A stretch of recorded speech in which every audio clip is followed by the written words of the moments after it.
पंडित मधुसूदन ओझा 20वीं शताब्दी में भारतीय दर्शन की चिंतन धारा को नूतन आयाम अपनी रचनाओं के द्वारा प्रदान कर रहे थे और उन्होंने अपनी रचनाओं के माध्यम से एक ऐसी वैचारिकी हमको प्रदान की है जो कि हमारी भावी पीढ़ियों को अवश्य ही उपकृत करेगी। उनकी शिष्य परंपरा में डॉक्टर आर के मिश्रा जी, जो कि शंकर शिक्षायतन की जिन्होंने स्थापना की, और उनके उपक्रम को अग्रे सारित कर रही हैं रेणुका जी। रेणुका जी के प्रति भी मैं विशेष साधुवाद ज्ञापित करती हूँ।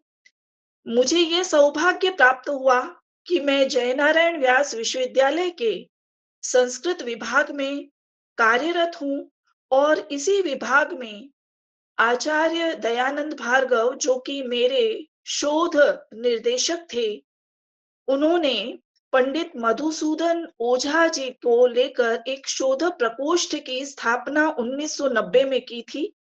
उसके पश्चात प्रोफेसर गणेशी लाल सुथार जी ने उनके क्रम को आगे बढ़ाते हुए लगभग 20 ग्रंथ संस्कृत विभाग पंडित मधुसूदन ओझा शोध प्रकोष्ठ के द्वारा प्रकाशित किए गए हैं, जिनमें इंद्र विजय बहुत ही महत्वपूर्ण ग्रंथ है।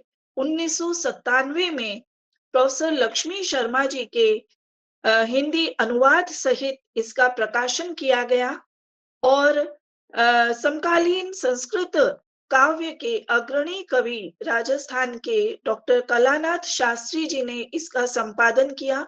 प्रोफेसर गणेशीलाल सुथार जी इसके प्रधान संपादक रहे। तो तब से ही इस पर कई बार की हमारे विभाग के द्वारा आयोजन किए गए और जब भी हम इंद्र विजय की ओर दृष्टिपात करते हैं, तो एक भारतीय होने के कारण हमारा स्वाभिमान द्विगुणित हो जाता है। इंद्र विजय पंडित मधुसूदन ओझा के द्वारा रचा गया भारतवर्षीय आर्यों का उपाख्यान है। वेदकालीन इतिहास को लेखन का कार्य संहिताओं और ब्राह्मण ग्रंथों में यत्र तत्र विकीर्ण लोकवृत्तों, आख्यानों आदि के श्रम पूर्वक और बुद्धि पूर्वक सुसंगत समन्वय के द्वारा ही हो सकता है।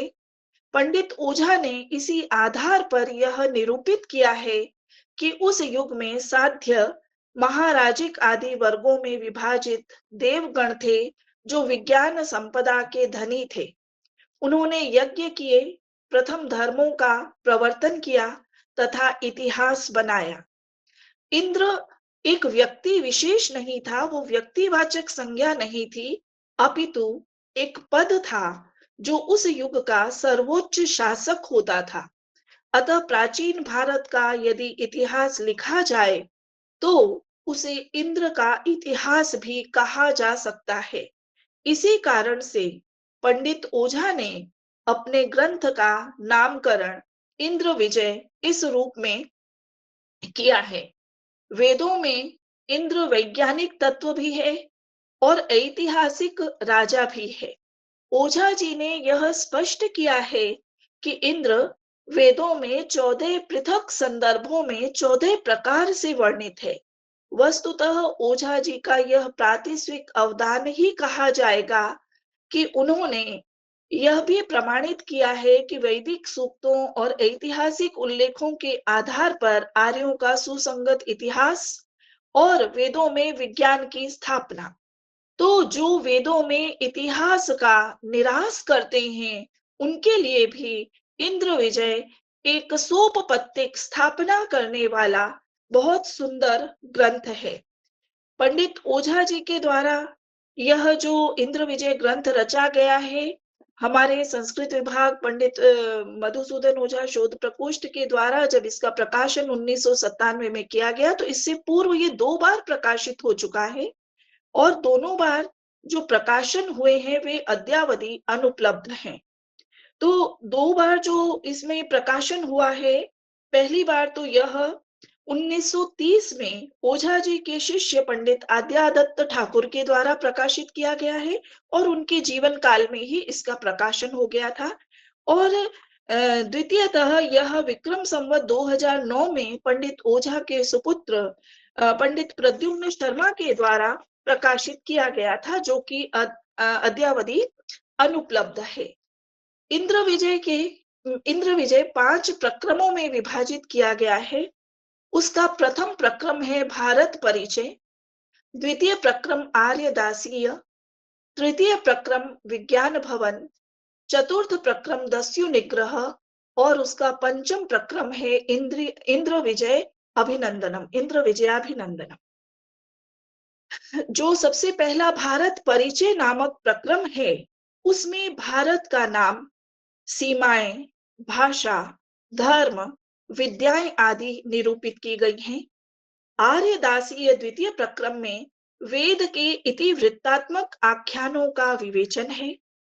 तृतीय प्रक्रम है विज्ञान भवन, जिसमें सौर विज्ञानशाला, इंद्र के द्वारा उसकी रक्षा और इंद्र उषा आदि के सूक्तों के ऐतिहासिक संदर्भ संगति का निरूपण किया गया है। दस्यु निग्रह में दस्यु राजाओं का इंद्र द्वारा पराभव वर्णित है और इंद्र विजयाभिनंदनम में इंद्र के विभिन्न सूक्तों की महर्षियों द्वारा विजयी इंद्र के अभिनंदन के रूप में संगति की गई है। प्राचीन आक्रांताओं के द्वारा भारत पर जब शासन किया गया, तो उन्होंने भारत के इतिहास और भूगोल को पूर्ण रूप से विकृत करके हमारे समक्ष उपस्थापित किया और हमारे मनों में यह भर दिया कि तुम्हारे भारत का यही इतिहास है और जो बाहर से आक्रांता आए, उन्होंने इस असभ्य देश को सभ्य बनाया और न जाने उन्होंने क्या क्या वितान रचे। और भारत का जो मानचित्र वर्तमान काल में प्रदर्शित किया जाता है, वह पूर्व काल के मानचित्र की अपेक्षा बहुत ही संकुचित है। औपनिवेश काल ने हमें इतिहास भी तोड़ मरोड़ कर पढ़ाया अथवा समझाया। तो इंद्र विजय की यह उपपत्ति मुझे प्रतीत होती है कि वह प्रत्येक भारतीय के मन में स्वाभिमान का दीप प्रज्वलित करता है। इंद्र विजय भौतिक समृद्धि से आध्यात्मिक समृद्धि पर्यंत एक बहुत सुंदर यात्रा वृत्तांत कहा जा सकता है अथवा सरणी कहा जा सकता है। और जब हम इंद्र विजय के प्रसंगों पर या उसकी विषय वस्तु पर दृष्टिपात करते हैं, तो हम यह पाते हैं कि इंद्र विजय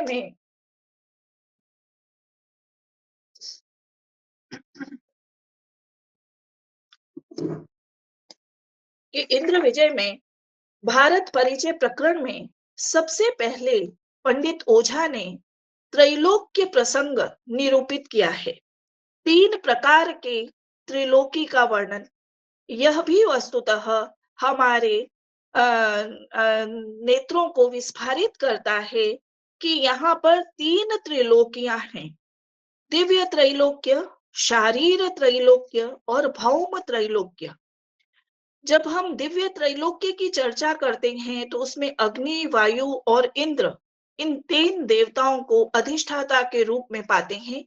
यह पृथ्वी अग्निलोक है, सूर्य द्युलोक है, यही इंद्रलोक है और इन दोनों लोकों के मध्य वायु लोक है और यही अंतरिक्ष हो सकता है।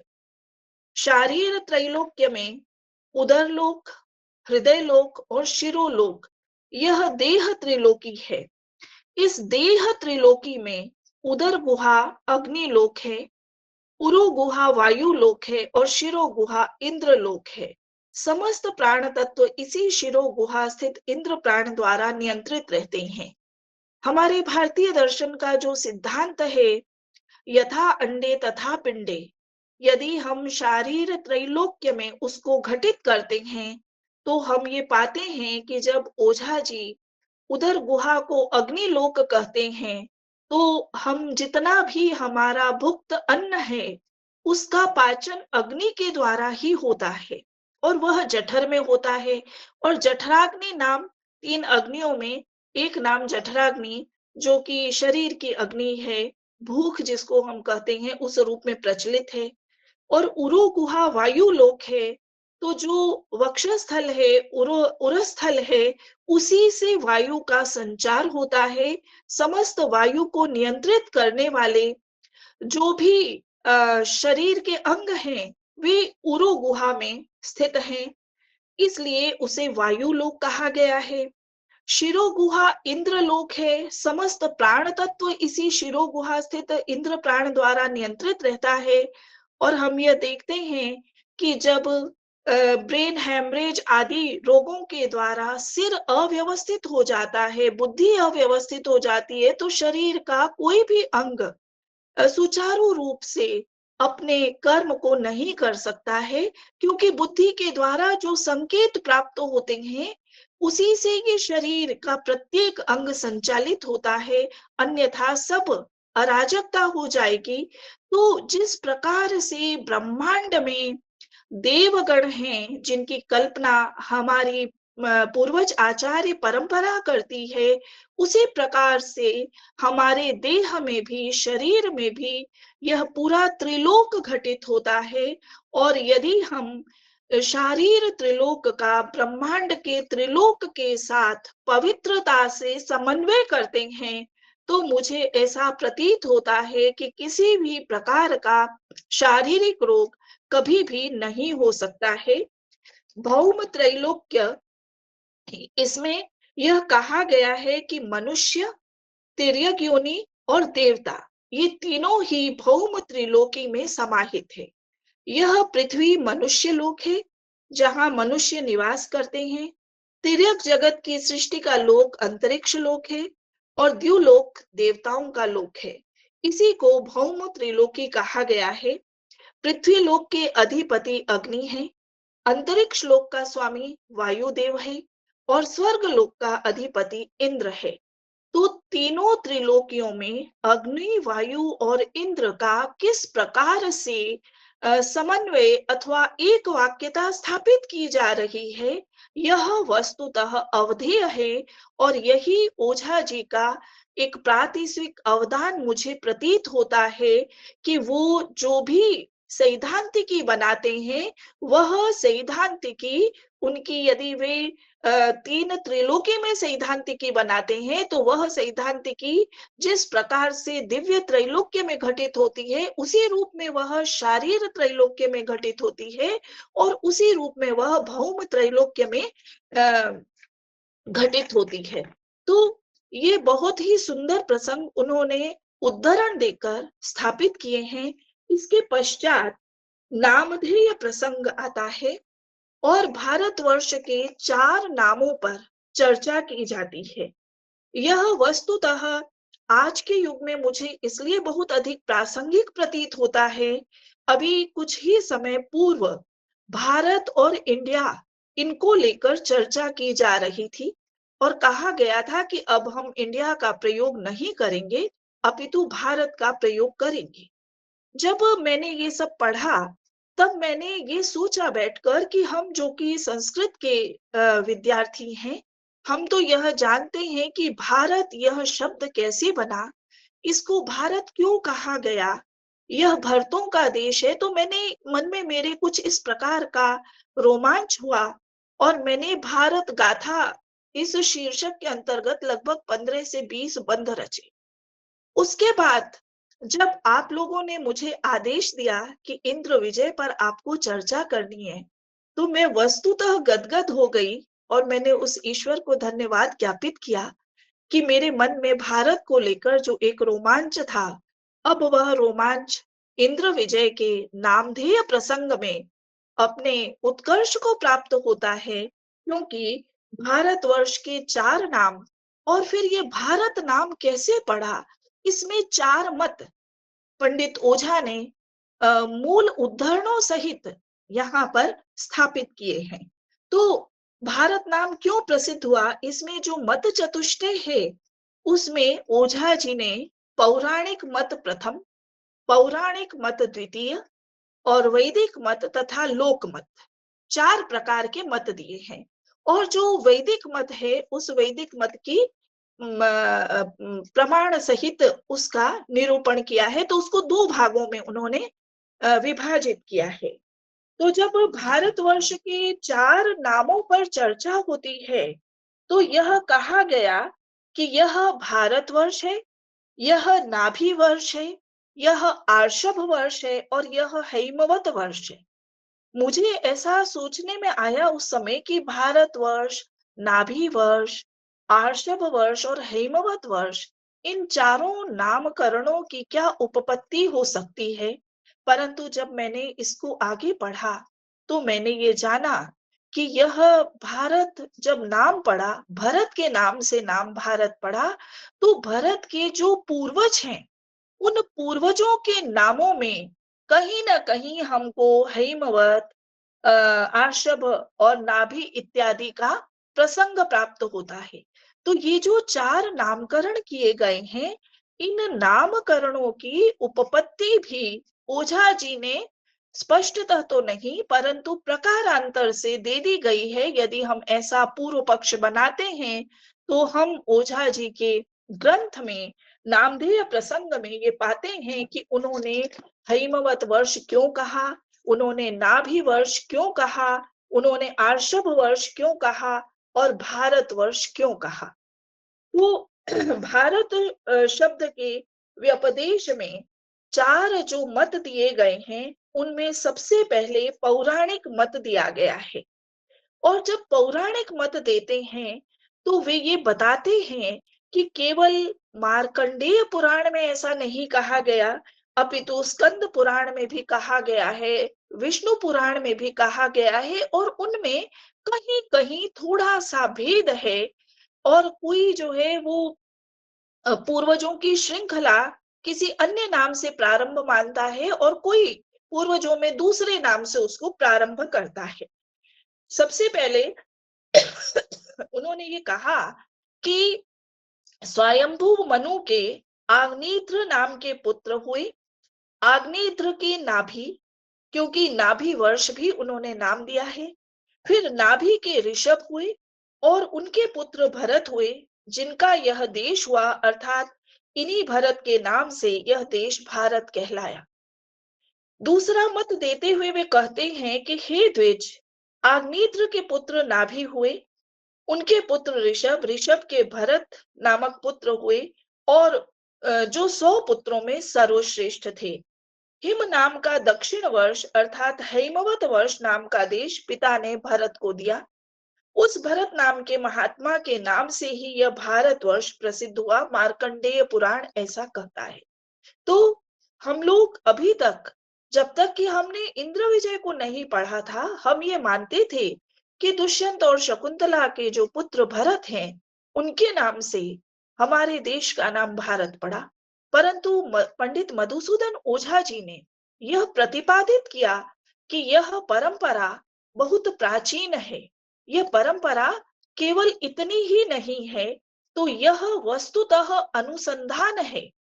वर्तमान में हम लोग अनुसंधान का जो अर्थ करते हैं या उसकी जो सैद्धांतिकी बनाते हैं, हमारा ये कर्तव्य बन जाता है कि हम तो संस्कृत की परंपरा के धनी हैं और हमारा ये कर्तव्य बनता है कि हमारे पूर्वज आचार्यों ने, चिंतकों ने जो अनुसंधान करके दिखाया है, उसके आधार पर हम सैद्धांतिकी का निर्माण करें। इसी भरत से यह भारतवर्ष इन लोकों में प्रसिद्ध हुआ, तीनों लोकों में। विष्णु पुराण में यह कहा गया है कि भरत के पिता ने वन में प्रस्थान करते समय भरत को यह देश प्रदान किया था। तो नाभि के पुत्र ऋषभ, ऋषभ के पुत्र भरत हुए और उसी के नाम से यह देश भारतवर्ष के नाम से प्रसिद्ध हुआ, ये स्कंद पुराण कहता है। तो कहीं पर नाभि के पुत्र ऋषभ और ऋषभ के पुत्र भरत, और किसी पुराण में यह कहा गया, मार्कंडेय पुराण में, कि स्वयंभू मनु से लेकर फिर आग्नेत्र और आग्नेत्र के नाभि। तो दो पूर्व पूर्वजों का वर्णन किसी पुराण में किया गया है और किसी पुराण में उसके आगे का, परंतु ये श्रृंखला किस प्रकार से एक बद्धता को प्राप्त होती है, यह भी एक बहुत सुंदर अन्वेषणीय बिंदु मुझे प्रतीत होता है। ओझला जी ने जो द्वितीय पौराणिक मत प्रस्तुत किया है, उसमें उन्होंने सर्वप्रथम अग्नि पुराण को उद्धृत किया है।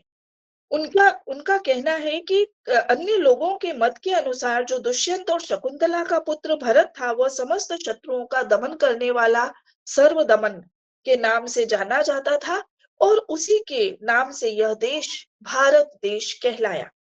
अग्नि पुराण में ऐसा कहा गया है कि दंसुरोध का पुत्र दुष्यंत, दुष्यंत से शकुंतला के बलवान पुत्र भरत हुए और जिसके नाम से इस देश का नाम भारत पड़ा। यह अग्नि पुराण का उद्धरण है।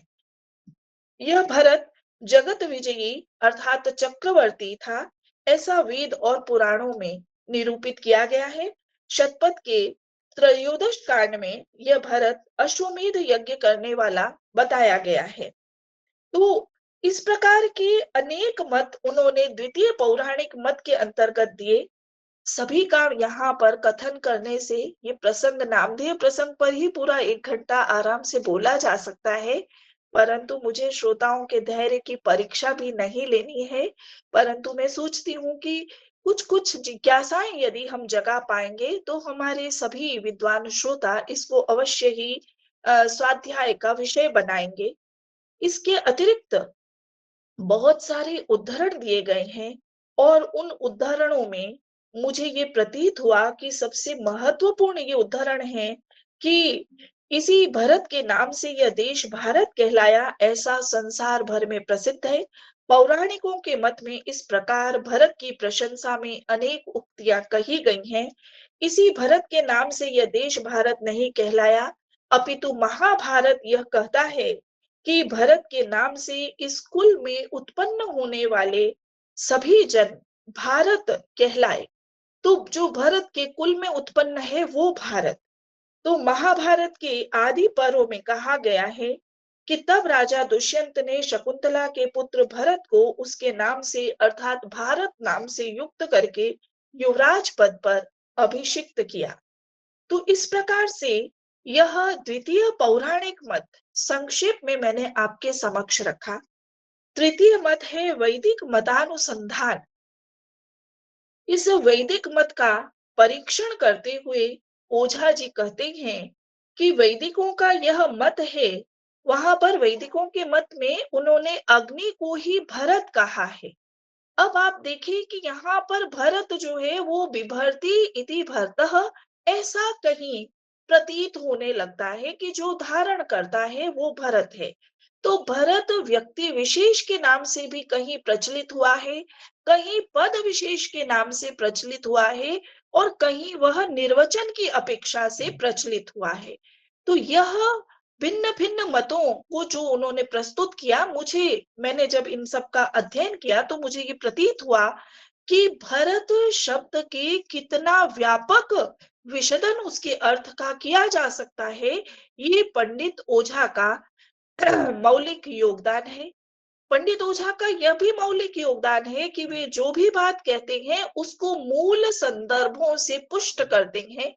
जब तक मूल संदर्भों से पुष्ट नहीं किया जाएगा तब तक हमारी परंपराएं जो कि आजकल विशुद्ध रूप से वैज्ञानिकता को स्वीकार करती हैं, वे इसे कभी भी मान्यता प्रदान नहीं करेंगी। वैदिकों का यह मत है कि प्राचीन देव युग में इंद्र ने मनुष्य लोक का अधिपति भरत रूप अग्नि को नियुक्त किया और यही अग्नि मनु था। तो किस प्रकार से मनु के साथ में अग्नि का एक संबंध स्थापित किया गया है, तो पौराणिक मत को वैदिक मत से किस प्रकार पंडित ओझा संबद्ध करते हैं, यह वस्तुतः अवधेय है। देव युग में जिस भौम त्रैलोक्य की व्यवस्था की गई थी उसमें भारतवर्ष को पृथ्वी लोक कहा गया था और यही मनुष्य लोक है। जिस प्रकार स्वर्ग का स्वामी इंद्र है, वायु को अंतरिक्ष का अधिपति कहा गया है, उसी प्रकार पृथ्वी का अधिपति अग्नि है और अग्नि का नाम ही भरत है। जिस प्रकार देवताओं का स्वामी इंद्र है तथा देव योनि का स्वामी वायु है, उसी प्रकार यह अग्नि मनुष्यों का अधिपति है और इसी अग्नि के नाम से इस देश का नाम भारत माना गया। ये सभी देवता अपने अपने लोक के अध्यक्ष हैं, बल के रक्षक हैं। द्युलोक में मरुत विचरण करते हैं, अंतरिक्ष में वायुदेव और इसी प्रकार भूमि पर भारत भरण करने वाला अग्नि और समुद्र के जल में वरुण देव विचरण करते हैं। ऋग्वेद में यह कहा गया है कि हे बल के रक्षक, देदीप्यमान देवगण, तुम्हें पाने की इच्छा करते हुए मरुदगण द्युलोक से जाते हैं, अग्नि भूलोक से जाता है, वायु अंतरिक्ष से जाता है और वरुण देव जल प्रवाह में विचरण करते हैं। तो इस प्रकार से ये जो वैदिकों के मत हैं, इन मतों पर यदि हम दृष्टिपात करते हैं, तो हम यह पाते हैं कि भरत और भारत इन दोनों शब्दों को लेकर पंडित ओझा ने एक व्यापक परिदृश्य हमारे समक्ष प्रस्तुत किया है। और उन्होंने जब अग्नि को भरत कहा, तो उन्होंने उसकी उपपत्ति भी वेद से ही प्रदान की है। और उसमें ये कहा गया है कि हे अग्नि, तुम महान हो, तुम ब्राह्मण हो, तुम भारत हो। तो भारत शब्द कोई प्राचीन अर्वाचीन काल में नहीं आया, अपितु यह वैदिक काल में भी उतना ही प्रयुक्त होता था जितना कि आज यह प्रयुक्त होता है। इस मंत्र में अग्नि को भारत कहा गया है। यह अग्नि देवताओं के लिए हवि का भरण करता है। अतः ब्राह्मण ग्रंथों में अथवा ब्राह्मण ग्रंथों की भाषा में इसी अग्नि को भारत कहा गया है। तो जो भरण करने वाला है वह भारत है। यह अग्नि ही भरत है, यही देवताओं के लिए हवि का भरण करता है, ऐसा कौशिक की ब्राह्मण में कहा गया है। वाजसनेय ब्राह्मण में कहा गया है, यह अग्नि ही देवताओं के लिए हवि का भरण करता है, इसलिए अग्नि को भरत कहा गया है। यह अग्नि इन प्रजाओं का प्राण रूप होकर भरण करता है, इसलिए इसे भारत कहा गया है और इसे भरतवत भी कहा गया है। ये वाजसनेय ब्राह्मण की का उद्धरण है। यह मनुष्य अग्नि वैवस्वत मनु से भिन्न है। ये मनुष्य लोक का स्वामी है। वह भरत नाम का मनु है, जिसके नाम से तीनों समुद्रों के किनारे इसके निवास स्थान है। तो अग्नि के लिए विवस्वान का दूत होना वेद मंत्रों में प्रायः सुना जाता है। यह अग्नि अथर्वा ऋषि द्वारा उत्पन्न है। यह समस्त प्रकार के स्तुति एवं स्तोत्रों को जानता है। यह अग्नि अभिलषित देवों को बुलाने के लिए यजमान का दूत भी है। इस प्रकार हम देखते हैं कि पंडित ओझा ने अनेक उद्धरण प्रस्तुत किए हैं और इन उद्धरणों को प्रस्तुत करके उन्होंने मूल रूप से यह बताया है कि भिन्न भिन्न वैदिक सूक्तों में अग्नि को भरत क्यों कहा गया है और भरत के नाम की जो प्राचीनता है वो किस प्रकार से वैदिक सूक्तों में प्रचलित है। इसके पश्चात उन्होंने जो चौथा मत दिया है वह लोक मत के नाम से अभिहित है। और यह लोक मत जो है यह हमको बहुत अधिक प्रभावित करता है कि भूमि पर खेत की अग्नि धान्य को उत्पन्न करती है और मानव शरीर में ऊष्मा तत्व के रूप में विद्यमान अग्नि भरण पोषण करता है। इसलिए यह अग्नि संपूर्ण मानव मात्र के भरण पोषण के स्वभाव को धारण करता है।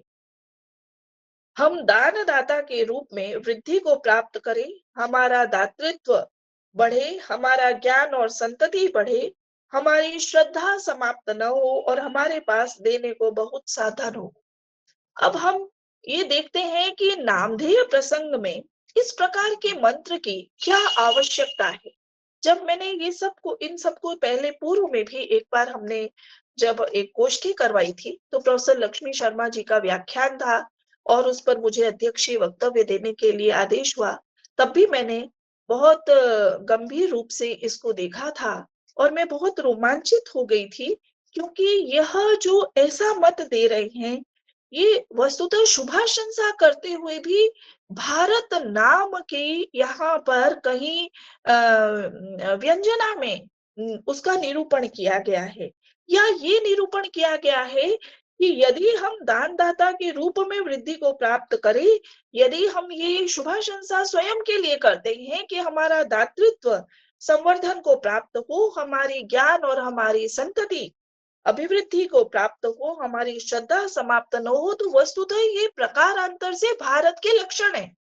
यदि हम ऐसा करते हैं तो हम भारत हैं, तो हम भरत हैं। यदि हम ऐसा नहीं करते तो ये अन्वय व्यतिरेक कहीं यहाँ पर पंडित ओझा के द्वारा निरूपित किया गया है।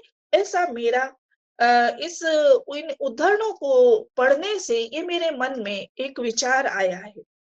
हमारे पास विपुल अन्न हो, हमारे पास बहुत से अतिथि आए, अन्य लोग हमसे याचना करने वाले हों, हम किसी से याचना न करें। ये सब भारत के लक्षण भी पंडित ओझा ने बताए हैं। हम भारतीयों को यह आशीर्वाद प्राप्त करने की इच्छा रहती है। व्यवहार रूप से भारतवर्ष की यही नीति मानी गई है। तो यह जो भारतवर्ष की नीति है, यही इसको भारत बनाती है। अन्यथा यदि ये सब हमारे पास नहीं है, यदि हम वर्तमान के जो एक यंत्रात्मक युग में स्वयं को यंत्र बना लें, तो हम अपने प्राचीन उद्धरणों के आधार पर भारत कहलाने के योग्य नहीं है। ऐसा कहीं पंडित ओझा का लोकमत के माध्यम से संकेत किया गया है। यह प्रतीत होता है। यह देश अन्न और धन से अपने देश के तथा दूसरे देश के लोगों की उदर पूर्ति करता है, भरण पोषण करता है। इसलिए यह देश भारत नाम से प्रसिद्ध है। तो प्राचीन से लेकर अर्वाचीन तक भारत भारत कैसे बना रहेगा, इस विषय पर पंडित ओझा ने ये जो लोकमत है, ये मुझे ऐसा प्रतीत होता है कि भारत नामधेय प्रसंग का उत्तर पक्ष है। ये पंडित ओझा का अपना चिंतन है। उनकी प्रातिशिकता केवल मूल के उद्धरणों को प्रस्तुत करने में नहीं है, अपितु उन मूल के उद्धरणों के पश्चात पंडित ओझा अपनी सैद्धांतिकी को देते हैं कि मैं इन सब को पढ़कर, मैं इन सब मंत्रों से इस निष्कर्ष को प्राप्त करता हूं। तो वस्तुतः लोकमत मुझे नामधेय प्रसंग का एक तरह से निगमन वाक्य प्रतीत होता है। और इस लोकमत को यदि हम बहुत सूक्ष्मता से पढ़ते हैं, तो हम ये जानते हैं कि हमारे चिंतक, हमारे दार्शनिक आचार्य भारत की किस रूप में कल्पना करते हैं। और वो जिस रूप में भारत की कल्पना करते हैं, वह बहुत ही उदात्त एक दैशिक स्वरूप बनाता हुआ दृष्टिगोचर होता है। इसके पश्चात उन्होंने नामधेय प्रसंग के सबसे अंत में हिंदुस्तान शब्द जो है उसकी चर्चा की है और कहा है कि हिंदुस्तान शब्दस्य भारतैक देश संज्ञात्व व्यवस्था, कि हिंदुस्तान शब्द भारत के एक देश मात्र की संज्ञा है। तो हिंदुस्तान जो है वो देखा जाए तो व्याप्य है और भारत व्यापक है। ऐसा पंडित ओझा का अभिमत है। उनका ये कहना है कि आजकल के लोग हिंदू शब्द से अथवा हिंदुस्तान शब्द से जिस भाग को संबोधित करते हैं, वह इस भारतवर्ष का अर्ध भाग मात्र ही है, ऐसा जानना चाहिए। सिंधु नदी जिस दिशा में है, वह भारतवर्ष का पूर्वी भाग है। सिंधु नदी के पश्चिम में निवास करने वालों के द्वारा इस भाग को सिंधु स्थान शब्द से कहा गया है। पारसियों के दासातीर शब्द नाम के ग्रंथ में सबसे पहले पूर्वी भारत के लिए हिंद शब्द का प्रयोग किया गया था। जरथुस्त्र के ग्रंथ की 65वीं आयत में श्रद्धा पूर्वक ये कहा गया कि व्यास हिंदुस्तान से आए थे। व्यास नाम का ब्राह्मण हिंद देश से आया, यहाँ उसके समान बुद्धिमान कोई नहीं था, ऐसा इस आयत का अर्थ है। इसी जरथुस्त्र की 163वीं आयत में फिर से व्यास मुनि का प्रसंग प्राप्त होता है। और गस्तास्प नाम के ईरानी राजा के समय वालिक देश जाने के विषय में भी लिखा गया है। उस गस्तास्प नाम के राजा ने आत्मा के संबंध में व्यास से परिचर्चा करने के लिए अपने देश के निवासी धर्माचार्य जरथुस्त्र को बुलाया। ईरान में गुप्ताश्व का अपभ्रंश गस्तास्प नाम का राजा हुआ, जिसने व्यास से पुनर्जन्म के संबंध में अपने संदेह का निराकरण किया। और गुप्ताश्व के द्वारा पूछे जाने पर व्यास ने अपने व्यवहार के अनुसार स्वयं को हिंदुस्तान का निवासी होना बताया। तो ये हिंदुस्तान शब्द की चर्चा करते हुए उन्होंने मूल उद्धरण दिए हैं और ये बताया है कि हिंदुस्तान जो है वो एक बहुत ही संक्षिप्त या संकुचित प्रदेश का नाम है, जबकि भारत एक बहुत ही विशाल भौगोलिक प्रदेश है। मणिशंकर द्विवेदी जी, आप मुझे समय बता दीजिए, मैं तो इसमें बह जाऊंगी तो बाकी सबका क्या होगा। हम 5 से 7 मिनट और आप इसमें कर ठीक दीजिए। है ना। अब इस नामधेय प्रसंग के पश्चात सीमा प्रसंग, इसकी चर्चा हम कभी आगे भी करेंगे, लेकिन मैं इसका थोड़ा सा निरूपण आपके समक्ष कर दूं। जब हम सीमा प्रसंग की चर्चा करते हैं तो हम ये पाते हैं कि पंडित ओझा ने हमें ये बताया कि हमारा जो भारत देश की सीमाएं हैं, इसकी पूरी भौगोलिकी कितनी व्यापक रही है। तो यह पूर्व में जो व्यापकता थी और बाद में किस प्रकार से यह देश जो है आक्रांताओं के द्वारा अधिकृत किया गया, और किस प्रकार से इसका मानचित्र जो वर्तमान में हम देखते हैं वो ऐसा बन गया। तो इसमें उन्होंने पूर्वी और पश्चिमी भेद से भारतवर्ष को 2 भागों में विभाजित किया जाए यदि, तो इस संदर्भ में 14 प्रमाण दिए हैं। और जब ये प्रमाण दिए जाते हैं और उनके उद्धरण दिए जाते हैं, तो हमको ये समझ में आ जाता है कि पंडित ओझा जिस भी सिद्धांत की स्थापना कर रहे हैं, ये कपोल कल्पना नहीं, उनके पास में प्रभूत प्रमाण है।